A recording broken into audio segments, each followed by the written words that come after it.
Hey you guys, just came to check in, see how everything's going. I think it's been a week since my last, my battery's about to die. It's been a week since my last video. I'm sitting out in my yard, enjoying the day, getting some fresh air and some sun on my skin. And I'm already getting a lot of sun on my skin. You can see the difference. I've been out here for about 2 hours, just sitting in the sun, taking it all in. So I did my 5 days of hypernourishing with juice and fruit. Mainly juice. I did the 5 days. A lot of watermelon juice, grape juice, lemon ginger blast. It was a blast. It gets easier and easier every time. This time it wasn't really that hard, and I think it's because since April I've been doing a lot of big ass salads with fruits and vegetables and not a lot of cooked stuff for my main meal. So I've been doing a lot of raw tofu and then having the vegan meal, which has been primarily salads. I may have some quinoa or couscous or maybe some steamed asparagus or something in it, but nothing major. You know, I did really good, and I feel really good. I feel really energized. And what I have noticed, and what I always notice when I go on a high juice protocol, that my skin is glowing, my nails are growing, my hair gets thicker and woollier, and it starts like thriving. I think it like hyper nourishes like all of my cells. Well, I know it hyper nourishes all of my cells, and your body just really starts to thrive. And I don't know why I just don't stay on it. Well, I know why. Food addiction. Food addiction is real. A lot of people look at food addiction as somebody who's over 300 pounds and they're waddling, or they have all these, high blood pressure, high cholesterol, diabetes, and all these things. But you can be thin and have a food addiction. I am considered obese. I am obese. I'm considered morbidly obese because of my height and my weight. But somebody might not think that. I know it and I think it, but somebody else might not think that. So it's one of those addictions that people don't really give a lot of thought about unless you are either bulimic and anorexic to that extreme, or the morbidly obese person.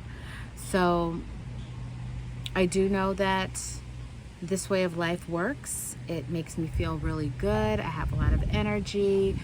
It just changes my whole outlook on life. And if you don't think food affects the way you think and the way you act and the way you interact with other people, you are sadly mistaken, because it does.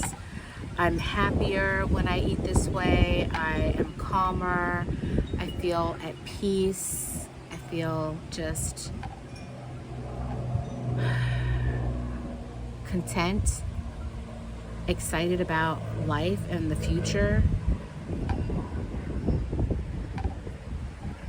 You can't beat it. You can't beat it. And it's not some woo-woo stuff. It's like real stuff.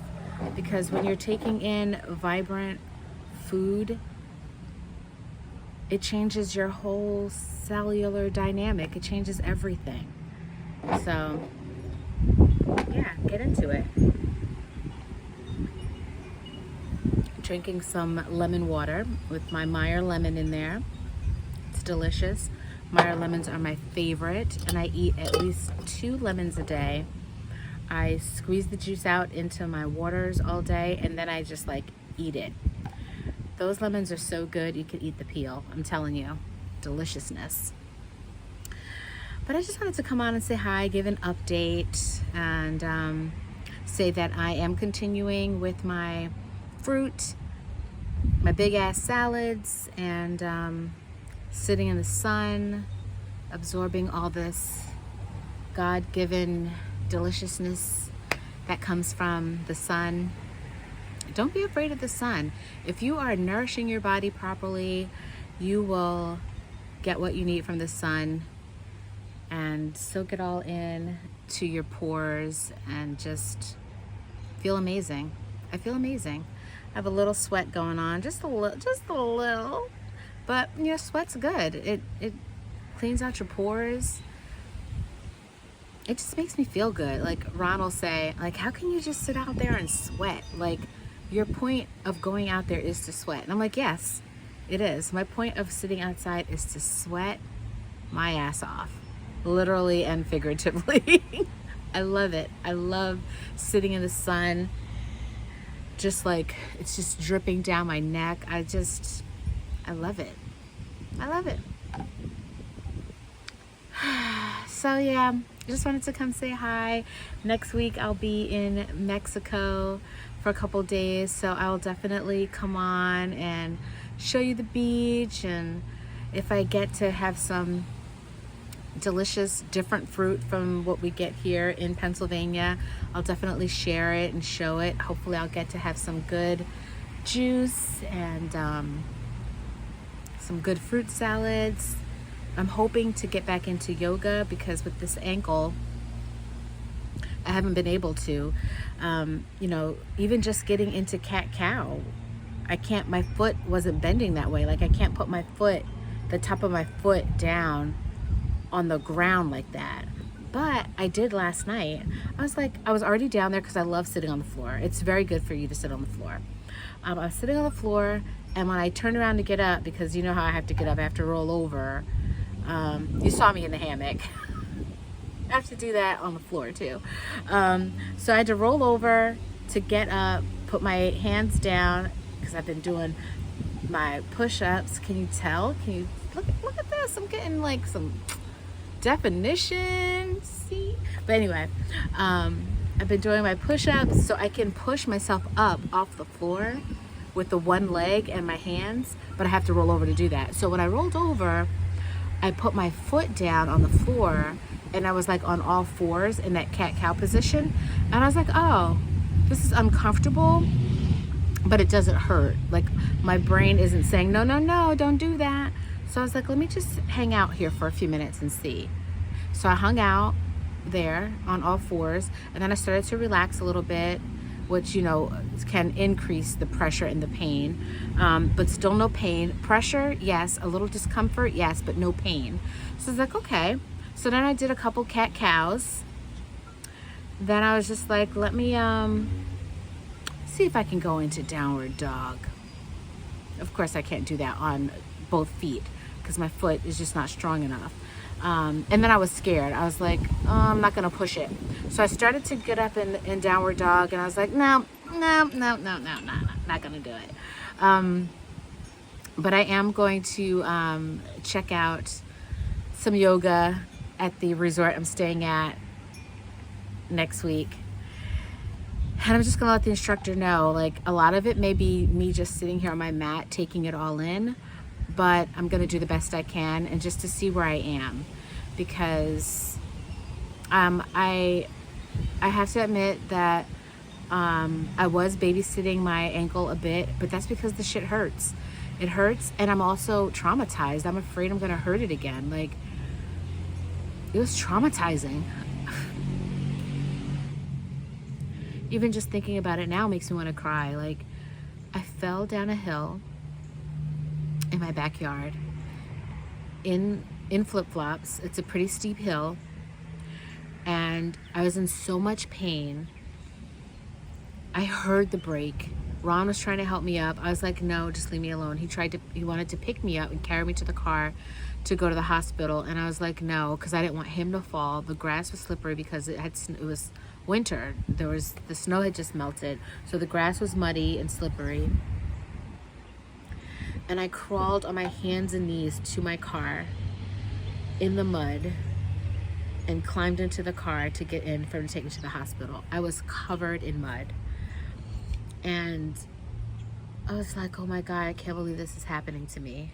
Like, I haven't had a lot of traumatic things happen to me in my life. And that was traumatic for me. And then, like, coming home and not being able to lift myself up on the couch, or like I couldn't sit on the floor because I couldn't get up off the floor. It was shameful, and I was like, never again. I need to get stronger and be able to take care of myself, because what if I wasn't married? What if I didn't have a husband? Yeah, I have brothers and nieces and nephews and stuff, but what if I didn't have anybody? How was I going to get myself in the shower? Like, Ron had to help me get in the shower.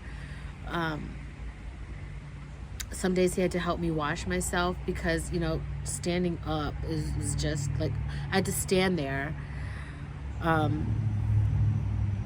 It's hard to sit down and take a shower, an effective shower. I don't know, whatever. It's a lot involved. There's a lot involved when you break a lower extremity.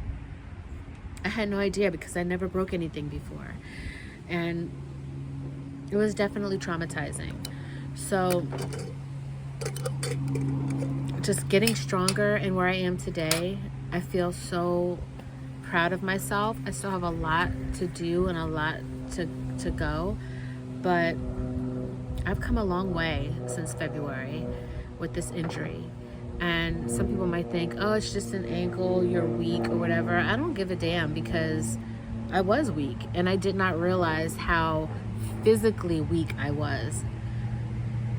Mentally, I'm good. But the physical was something that I did not know. I was not prepared. But, you know, I look on the bright side of this thing. I'm prepared now. And I'm going to take care of myself better and be stronger, because you never know what's going to happen. I'm going to be 50 on July 4th. Never again. I'm telling you now.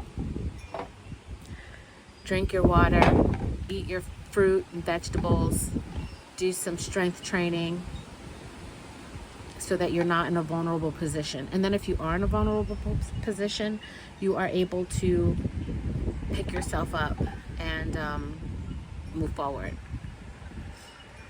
So yeah, that's all I got for the day, and I want to go before my phone dies. Thanks for watching. Have a good day.